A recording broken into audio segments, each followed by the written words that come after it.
Hi everyone, আসসালামু আলাইকুম। কেমন আছেন সবাই? আশা করি ভালো আছেন। এখনও যারা আমার চ্যানেলটিকে সাবস্ক্রাইব করেননি তারা একটু কষ্ট করে সাবস্ক্রাইব করবেন। এখন চলুন বেশি কথা না বাড়িয়ে গল্পে ফেরা যাক। রাত 8টা বেজে 30 মিনিট। ফাজিহা বারান্দায় দাঁড়িয়ে রিডিং ধরে বাইরে তাকিয়ে আছে এক দৃষ্টিতে। দূরে টিম টিম করে আলো ছড়ানো ল্যাম্প পোস্টগুলোর দিকে দৃষ্টি রেখে মনটা একটুও ভালো লাগছে না তার। বিকেলের দিকে ভদ্রের ফুপিরা তাদের মেয়েদের নিয়ে চলে গেছেন। ভদ্রের নিজের কোনো ভাই বোনও নেই যার সাথে ফাজিয়া একটু গল্প করে সময় কাটাতে পারবে। ভদ্রের দুই ফুপির মেয়ে রায়সা তিশাই ছিল ফাজিয়ার কথা বলার সঙ্গী, কিন্তু তারাও নেই এখন। আতিফা চৌধুরীরও শরীর ভালো না লাগায় ঘরে গিয়ে শুয়ে আছেন তিনি। কিছুতেই সময় কাটছে না ফাজিহার। বাড়ির কথা মনে পড়ছে ভীষণ। ফোনটাও আনেনি, না হলে কল দিয়ে কথা বলতো কিছুক্ষণ। অভদ্রটাও থাকলে কিভাবে যেন ঝগড়া করতে করতেই সময়টা চলে যায়। ভাবতে ভাবতেই হঠাৎ খেয়াল হলো গেট ঠেলে একটা ছায়া প্রবেশ করছে। সে জানে কে এসেছে। অজান্তেই মুচকি হাসি ফুটে উঠল মুখে। তাড়াতাড়ি করে দরজা খুলতে যেতে গিয়েও দাঁড়িয়ে গেল আবার। সকালের রাগটা আবার তাজা হলো। রাগ করে ঘরে গিয়ে বিছানায় বসে পড়ল। সে খুলবে না দরজা, মুখ গোমড়া করে বসে রইল। ফাজিহাকে বারান্দায় তাকিয়ে থাকতে দেখে ভদ্র কয়েকবার কলিং বেল বাজালো, কিন্তু কেউ খুলছে না দেখে পরে ডুপ্লিকেট চাবি দিয়ে দরজা খুলে বাড়িতে ঢুকে সোজা ঘরে চলে এলো সে। হাতের ঘড়িটা খুলতে খুলতে তাকালো ফাজিহার দিকে। ম্যাডাম এখনও রেগে আছে তা বুঝলো ভদ্র, তবে কিছু বলল না। ফাজিহাকে এক প্রকার পাত্তা না দিয়েই টাওয়েল নিয়ে ওয়াশরুমে ঢুকে গেল। ফাজিহা আরও রেগে গেল তাতে। মিনিট 10 পর ভদ্র টাওয়েল পরে বেরিয়ে এলো। ফাজিহা তাকালো না সেদিকে। ভদ্র একটা ট্রাউজার আর একটা টি শার্ট গায়ে চাপিয়ে ল্যাপটপ নিয়ে বসলো। অফিসের কিছু কাজ বাকি আছে, সেটা শেষ করে ফাজিহার ব্যাপারটাও দেখবে সে। ফাজিহার রাগে কেঁদে দিবে এমন অবস্থা। সেও বিছানার এক পাশ ফিরে শুয়ে রইল। একটা শব্দ বলল না ভদ্রের সাথে। ঘণ্টাখানেক সময় কাটলো পিনপিনে নীরবতায়। কেউই কোনো কথা বলল না। না ফাজিহা কিছু বলছে আর না ভদ্র। ল্যাপটপ ছেড়ে সরাসরি তাকিয়ে দেখেছে, তবে দুজনেই দুজনকে আর চোখে দেখেছে কয়েকবার। তখনই নিচ থেকে আতিফা চৌধুরীর ডাক পেয়ে ফাজিয়া মুখ ভার করে উঠে চলে গেল ঘর থেকে। ভদ্রেরও ডাক পড়েছে খাবার জন্য, সেও ল্যাপটপ ছেড়ে খেতে গেল। খাওয়া দাওয়া শেষে ফাজিয়া ভদ্রের আগে ঘরে চলে এলো। এসে কাঁথা মুড়ি দিয়ে শুয়ে পড়ল। মেজাজ সপ্তম আকাশে তার। এতক্ষণে তার দিকে তাকানোর সময় ছিল না, অথচ যেই না খেতে ডাকলো একটুও দেরি করলো না। মনে মনে অভদ্র, অসভ্য, যত যা পারে তা বলে গালি দিল ভদ্রকে। ভদ্র ঘরে এসে দেখল মহারানী চোখ মুখ কুঁচকে পাশ ফিরে শুয়ে আছে, কি যেন বিড়বিড় করছে। কিছুই স্পষ্ট শোনা যাচ্ছে না, যদিও সে জানে কি বলতে পারে। ফাজিহা মুচকি হেসে অফিসের ব্যাগ থেকে একটা ছোট্ট প্যাকেট বের করে এগিয়ে গেল বিছানার দিকে। বিছানার এক পাশে বসে এক হাত দিয়ে ফাজিহার ওপর থেকে কাঁথাটা চেপে রেখেছিল, আলতো করে ধরল সেই হাতটা। চমকে উঠল ফাজিয়া। মুখের ওপর থেকে কাঁথা সরিয়ে তাকালো ভদ্রের দিকে। ভদ্র প্যাকেট থেকে একটা বেলি ফুলের মালা বের করে ফাজিয়ার হাতে পরিয়ে দিতে লাগলো। ফাজিয়া অবাক হয়ে দেখল, শুধু যে ফুলের হাত আমার জন্য আজ খুন্তি ধরেছে সেই হাতের জন্য ছোট্ট একটা উপহার। পড়ানোর শেষে কথাটা বলে উঠল ভদ্র। ফাজিহার ধ্যান ভাঙতেই উঠে বসল সে। হাতের মালাটার দিকে তাকিয়ে চোখ চিকচিক করে উঠল তার। এমন একটা তো শখ তারও ছিল, তার রান্নায় খুশি হয়ে তার স্বপ্নের পুরুষ প্রশংসা স্বরূপ বেলি ফুলের মালা এনে হাতে পরিয়ে দিবে। কিন্তু সেটা ভদ্র কিভাবে জানে? তাছাড়া কি বলে সম্বোধন করলো ওকে? ফুল? ফাজিহার মনে গলতে শুরু করলো কিছুটা, কিন্তু তখনই তার মনে হলো ভদ্র তো রান্নার কোনো প্রশংসাই করলো না। মুখ গোমরা করে হাতটা সরিয়ে নিল ভদ্রের হাত থেকে। শক্ত গলায় জিজ্ঞেস করলো, খুন্তি ধরলে প্রশংসা করতে হয়, হেয়ালি নয়। তাছাড়া এসব ফুল আর প্রেমময় বাক করি বা কি মানে? আমাদের মাঝে তো কিছুই নেই তেমন। রান্নার প্রশংসাই তো করলাম এখন, শুধু পদ্ধতিটা ভিন্ন। তাছাড়া কে বলেছে কিছু নেই? আপনি দুজনেই জানি নেই। আমি তো জানি আছে। আমার দিক থেকে তো কিছুই নেই, আপনার দিক থেকেও নেই জানি সেটা। আচ্ছা, রাগ অভিমান কখন করে জানো তো? কখন? যখন অধিকার আর আকাঙ্ক্ষা দুই মিলে মিশে যায়, কিছু একটা অনুভূতি থাকে, সে প্রকাশ্য হোক বা গোপনে। আর সেটা দ্বিপাক্ষিক হয় যখন অপর পাশের মানুষটা উতলা হয়ে সেই রাগ অভিমান মেটানোর চেষ্টা করে। এসব আমায় কেন বলছেন? কেউ একজন রেগে আগুন হয়ে আছে আমার ওপর, তাই আর আমি উতলা হয়েছি তার মেটানোর চেষ্টায়। ফাজিহা বুঝলো ভদ্রের কথার মানে। মেকি হম্বিতম্বি দেখাতে লাগলো সে। এগুলো সব সত্যি, বাট আমাদের জন্য না। সো এসব বলে একদম কাছে ঘেঁষার চেষ্টাও করবেন না। বুঝি না আমি কিছু। যত সব কাছে ঘেঁষার ফন্দি ফিকির, অভদ্র কোথাকার। কাছে ঘেঁষার হলে প্রথম দিনই রেহাই পেতেন না ম্যাডাম। অসভ্য অভদ্র সব হয়ে যেতাম সেদিনই।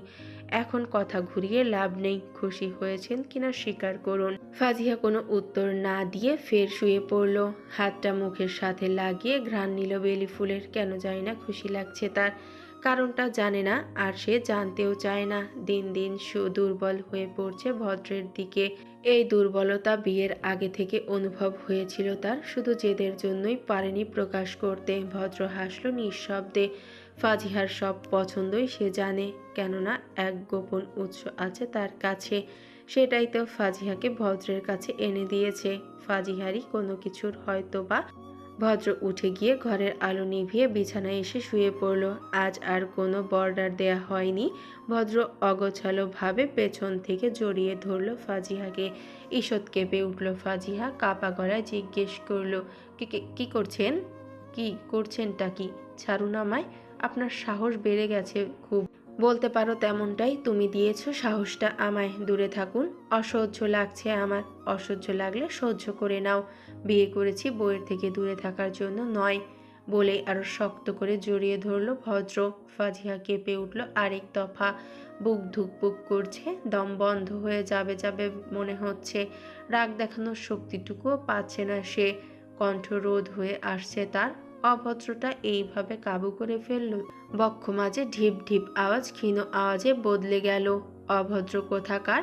অসভ্য হতে চাই, নির্লজ্জ পুরুষ এখনো হইনি। আপাতত আর কোনো শব্দ করলে সেটাও হয়ে যাব। চুপ করে গেল ফাজিহা। বিশ্বাস নেই এই অভদ্রটাকে। কিন্তু পেটের ওপর থেকে পেঁচানো হাতটা না সরালে ঘুম তো আসবেই না তার।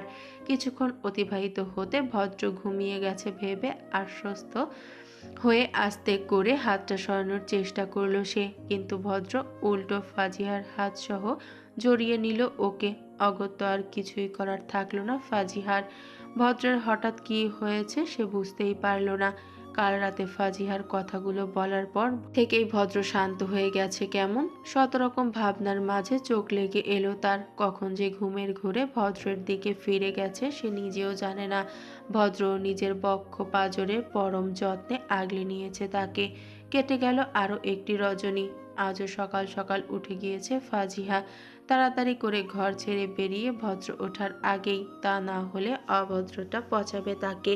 ফাজিহা সোজা রান্নাঘরে চলে এলো। সে ঠিক করেছে এবার থেকে প্রতিদিন সেই ভদ্রের জন্য টিফিন বানিয়ে দিবে। আস্তে আস্তে জেদটা এক পাশে ছুঁড়ে ফেলে দিবে সে। কিন্তু মনের কোথাও একটা আফসোস রয়ে গেল তার। লাভ ম্যারেজ করার শখটা সে কত বছর ধরে পুষে এসেছে, কিন্তু সেটাও আর কোথায় হলো। এমন জানলে ভদ্রের থেকে সময় নিয়ে তার সাথে প্রেম করে বিয়ে করলে তার শখটাও পূরণ হয়ে যেত। তবে সেসব তো আর হওয়ার নয়, তাই ভেবেও লাভ নেই। তাই ভাবনা বাদ দিয়ে ফাজিহা রান্নায় মন দিল। নিজের সাথে ফাজিহার কোনো অস্তিত্ব না পেয়ে ঘুম ভেঙে গেল ভদ্রের।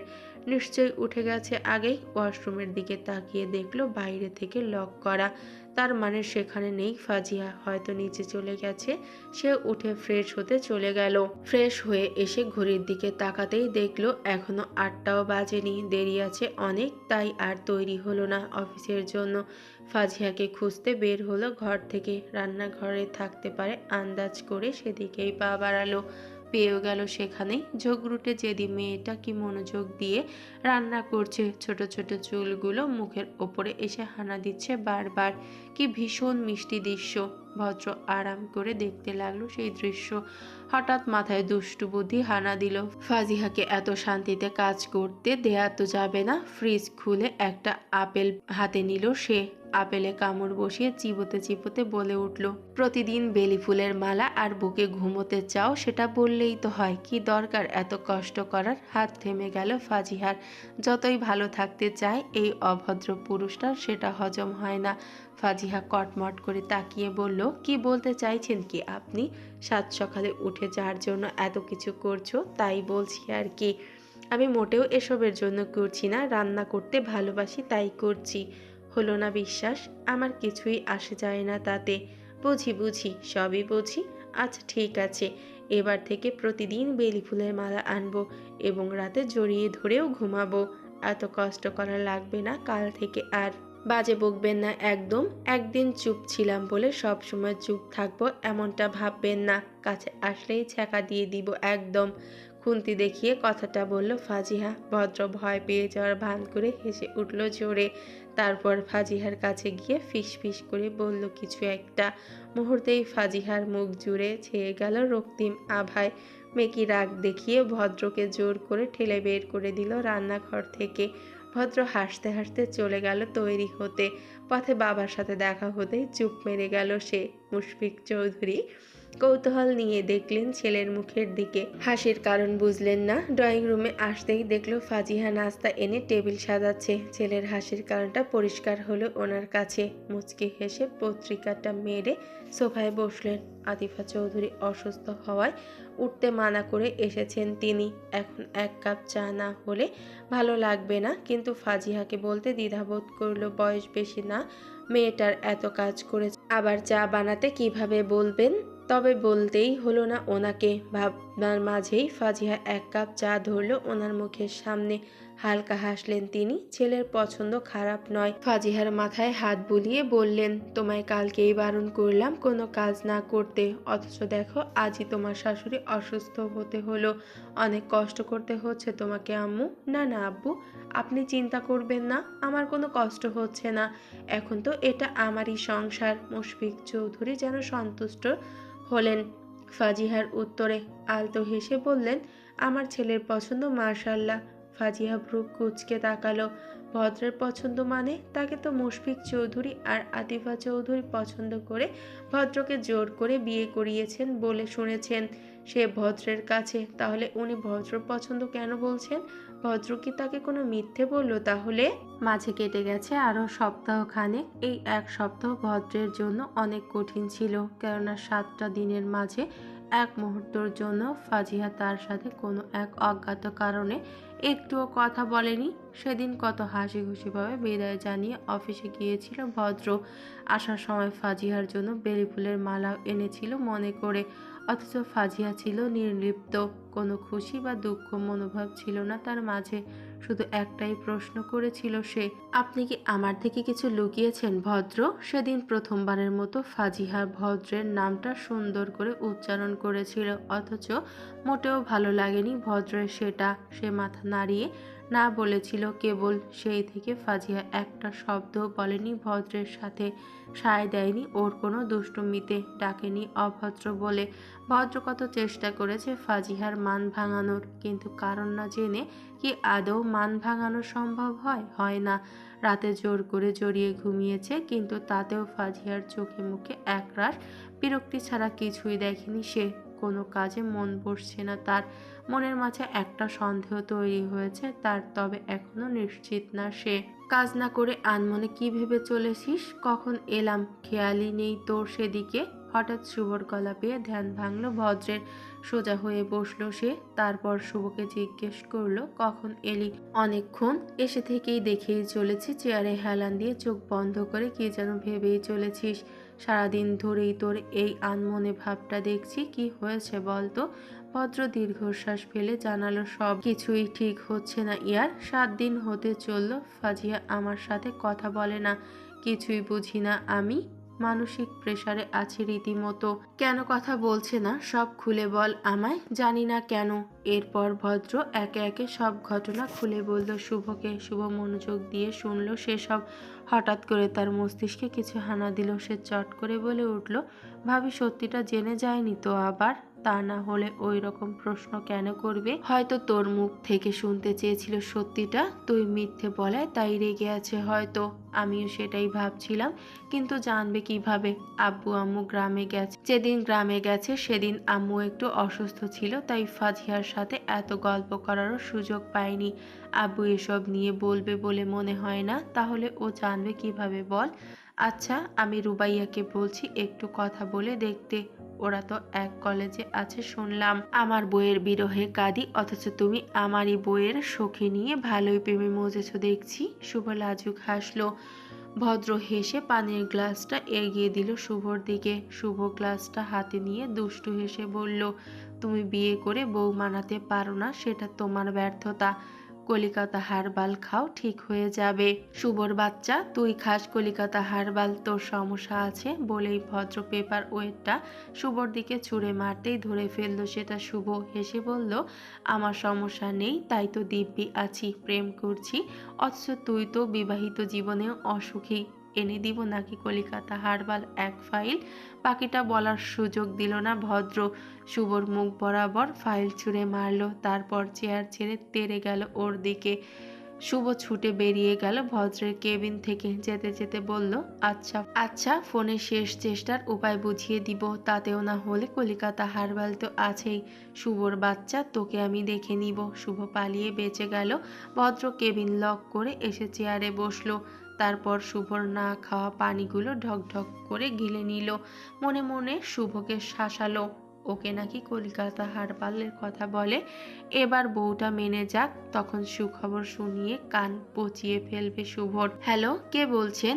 আমাকে আপনি চিনবেন না। আপনি মিসেস ফাজিহা চৌধুরী বলছেন? জি বলুন।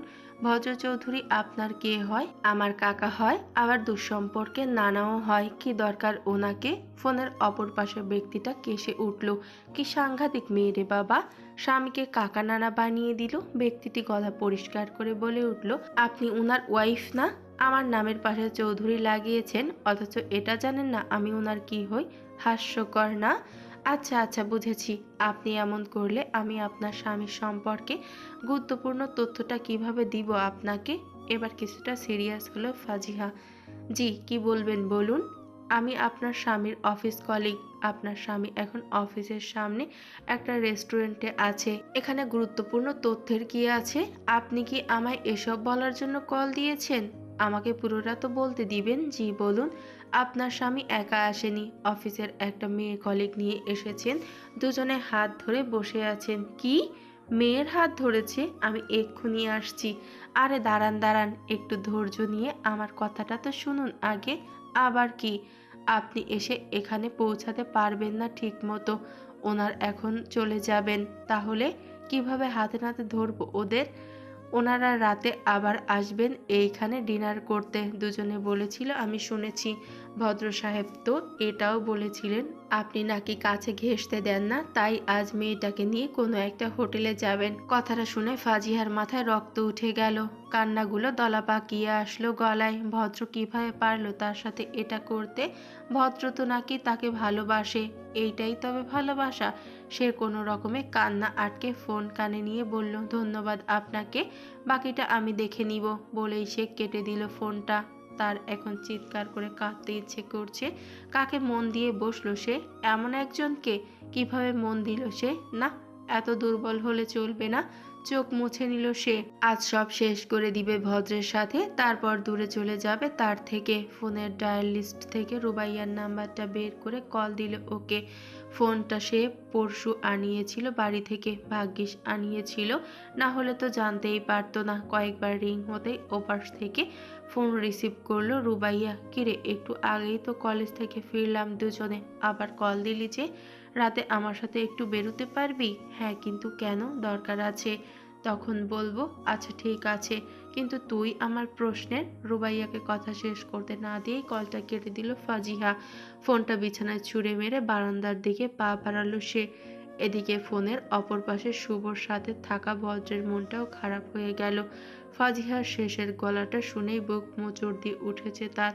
নিশ্চয়ই অনেক কষ্ট পেয়েছে সে। এটা করা একদম ঠিক হয়নি শুভ, অনেক কষ্ট পেয়েছে ফাজিহা। দেখলি না শেষে গলাটা কেমন শোনাচ্ছিল? আরে দূর, কিছুই হবে না, দেখি সব প্ল্যান মাফিকই হবে। না রে, আমার ভালো লাগছে না, আমি বরং বাড়ি গিয়ে সব বলে ওকে মানিয়ে নিই, তাতেই ভালো হবে।